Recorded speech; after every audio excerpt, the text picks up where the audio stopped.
Ito yung mga cake na gagayahin natin for today's video. Hi guys! A day in my life as a home baker nanay. For today's video guys, yung gagayahin nating cake ay yung mismong cake ko pa rin. Yung design kong nauna na yung ginawang ends po ni ma'am sa akin at sana naman magaya ko pa rin, o diba? Kasi kahit guys, kahit gawa ko pa yung cake na yan, minsan may mga parts talaga na hindi ko magagaya or hindi namin talaga napo-photocopy kahit kami pa mismo ang gumawa ng cake na yan. And just enjoy watching guys, lalo na sa mga gustong matutong mag-bake or mag-icing or gumawa ng cake. Sana may matutunan kayo dito lagi sa video ko. Na kahit hindi ko man mapakita sa inyo ang lahat kung paano ako mag-bake or mag-assemble ng cake sa video ito, sana may matutunan pa rin kayo. Ang mga cake na ito guys ay kabilang sa aking promo cake. Ang size ng mga cake na ito ay 6x4 at ang regular price nito guys ay 690. Then dahil nag-promo tayo, ibinigay ko na lang ng 500 pesos. Pero kaso guys, wala nang available sa promo cake natin kasi minsan ko lang talaga ino-offer yun. Kaya kung merong akong ino-offer, grab nyo na kasi malaking savings talaga guys. Imagine sa 690 to 500, so 190 pesos talaga yung masisave nyo guys. Chocolate moist cake pala guys yung cake natin ngayon at ACC whipping cream naman yung frosting ko. At guys, sabi ko nga sa inyo, kahit promo cake pa yan, gagawin ko yung best ko. Hindi man ako ganun kagaling, pero gagawin ko naman yung the best ko para sa cake na ito or sa cake na i-order nyo sa akin.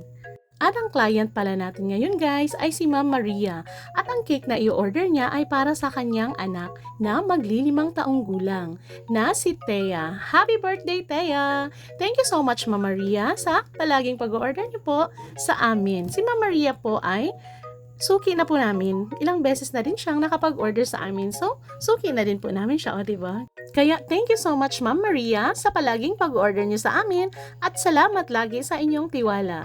At balik tayo dito sa cake ko guys.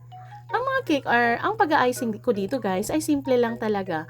Ang makadagdag lang talaga ng ganda ng cake natin ay yung mga printable toppers niya. Yes, sabi ko nga sa inyo, kailangan yung mga printable topper na ilalagay natin, kailangan klaro yung pagka-prenta. Kailangan clear talaga siya at matingkad yung kulay niya para maganda tignan sa cake. At yung mga printable pala na dinidikit namin dyan sa cake guys, ay mayroong nakadikit din sa likod niya ng mga scotch tape para hindi siya mabasa nung icing. Kasi pag nababasa siya ng icing guys or nadidikit siya ng sa icing, pumapangit na yung ano niya, yung photo paper niya, yung parang basang papel na talaga siya. So, kailangan talaga guys, may scotch tape siya sa likod niya or yung gamitin natin na photo paper ay yung double-sided na photo paper. It means, back-to-back siya guys. Yun, pwede yun siya idikit sa cake mismo. At ang kapal pala ng photo paper na ginagamit ko sa aking mga cake topper guys ay 210 GSM. Yes, saktong-sakto lang talaga yung kapal niya. Hindi naman ako gumagamit ng sobrang nipis kasi pag ilalagay natin sila sa refrigerator, magka-curve po yung photo paper. Opo, papangit siya. Papangit talaga siya tignan kasi magka-curve siya. At kung sobrang kapal naman guys, baka kulangin na yung budget ng cake kasi medyo mahal din yung makakapal na photo paper. Kaya sa 210 GSM lang na photo paper ako nagsisettle. Kasi guys, tamang-tama lang talaga gamitin yung size or yung kapal na yon na photo paper sa mga cake toppers.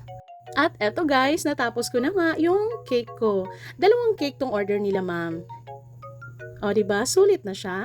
At natapos na nga ang ating 2 cake for today's video. Thank you so much for watching guys. At nagaya ko naman siguro yung cake na pinagaya sa akin ni ma'am. Bye bye! God bless sa inyo at mag-ingat kayong palagi.